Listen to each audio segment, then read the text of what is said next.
अस्सलाम वालेकुम दोस्तों, आप देख रहे हैं सुपर लाइव प्लस। आज की वीडियो में हम डिस्कस करने जा रहे हैं नैब ने एक और रेफरेंस दायर किया है और इस हवाले से आपको बताता चलूं कि इसमें इंडोनेशिया में पाकिस्तान के साबिक सफ़ीर major general retired Syed Mustafa Anwar की जानब से 2001-2 में मुबैना तौर पर जकार्ता में सिफारत खाने की इमारत सस्ते दामों फरोख्त करने का इल्ज़ाम नैब ने हाल ही में इनके खिलाफ रेफरेंस दायर किया है। इसकी डिटेल आज की वीडियो में दूंगा, शुरू से लेकर आखिर तक ज़रूर देखें।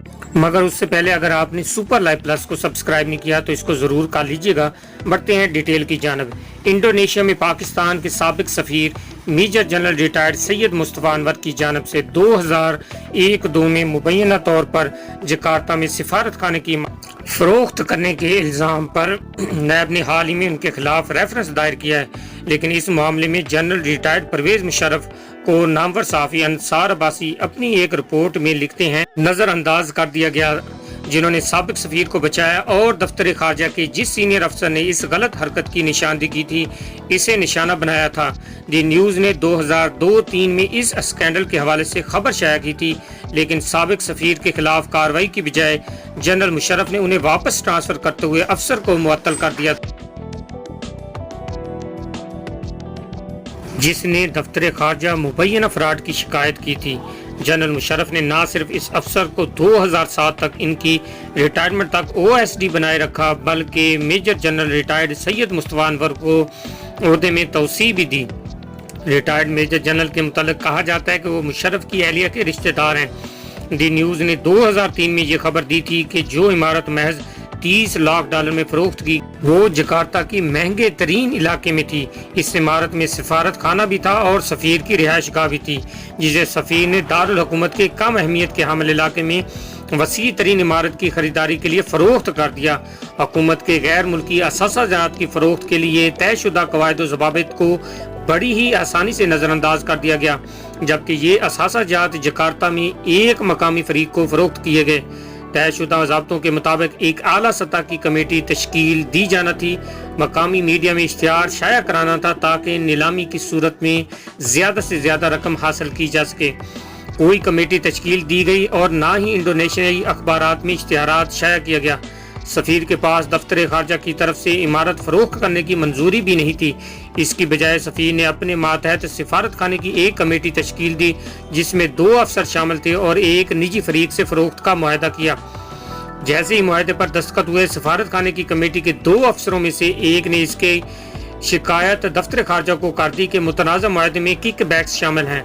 अफसर से कहा गया कि वो तहरीरी तौर पर शिकायत दर्ज कराएं ताकि मुआहदे को मनसूख कराया जा सके। अफसर ने ऐसा ही किया, लेकिन डील कैंसिल नहीं हुई।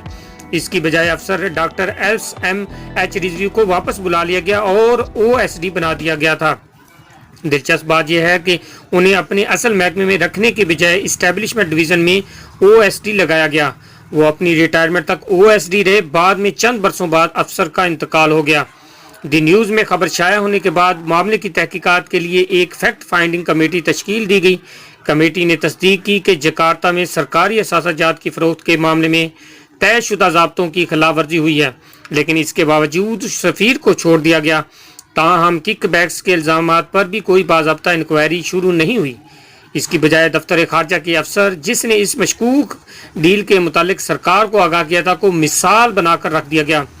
2004 में परवेज़ मुशर्रफ ने major general retired Mustafa Anwar Hussain के कॉन्ट्रैक्ट में 4 साल भी तोसी की और उन्हें इंडोनेशिया में सफ़ीर बनाए रखा, जबकि इस ओहदे के लिए नामजद ब्रिगेडियर रिटायर्ड इजाज़ शाह, जो इस वक्त मुल्क के वज़ीर दाखिला हैं और उस वक्त पंजाब के सेक्रेटरी दाखिला थे, को ओहदा नहीं दिया गया। इजाज़ शाह को जकार्ता के लिए नामजद किया गया था, लेकिन बाद में उन्हें कहा गया कि वो इंतज़ार करें, जबकि मुस्तफ़ा अनवर को 1 साल की मज़ीद तोसी दफ्तर खारजा इजाज़ शाह की तकर्री के हवाले से इंडोनेशियाई हुकूमत की मंजूरी का इंतज़ार कर रहा था, लेकिन इंडोनेशिया की हुकूमत को मौजूदा सफ़ीर की तोसी का परवाना भेज दिया गया। बाद में 2015 में मुस्लिम लीग नून की हुकूमत के दौरान इस मामले की तहकीकात करने पर पार्लिमानी कमेटी ने बताया कि डॉक्टर SMH रिजवी के साथ तासुब और गैर मुनसिफाना रवैया बरता गया। ये बात भी सामने आई कि दरख्वास्त देने के बावजूद दफ्तर खारजा को तहकीकात करने की इजाज़त नहीं मिली। हाल ही में नैब के दायर करदा रेफरेंस में बताया मुस्तफ़ा अनवर ने गैर कानूनी तौर पर सरकारी इमारत फरोख्त की और कौमी ख़जाने को 13,20,000 ڈالر کا نقصان پہنچایا۔ ریفرنس میں لکھا ہے کہ سفیر نے وزارت خارجہ کی منظوری کے بغیر ہی اخبار میں اشتہار شائع کرایا۔ انہوں نے یہ اقدام کر کے نیب آرڈیننس کی شق نمبر 9A6 کے تحت اپنے اختیارات کا غلط استعمال کیا ہے۔ بڑی خبر آپ کو دیتا چلوں، آج کی اپڈیٹ آپ نے سنی ہے جس میں بتایا گیا ہے کہ انڈونیشیا میں پاکستان کے سابق سفیر میجر جنرل ریٹائرڈ سید مصطفیٰ انور کی جانب سے 2001-2 میں مبینہ طور پر جکارتہ میں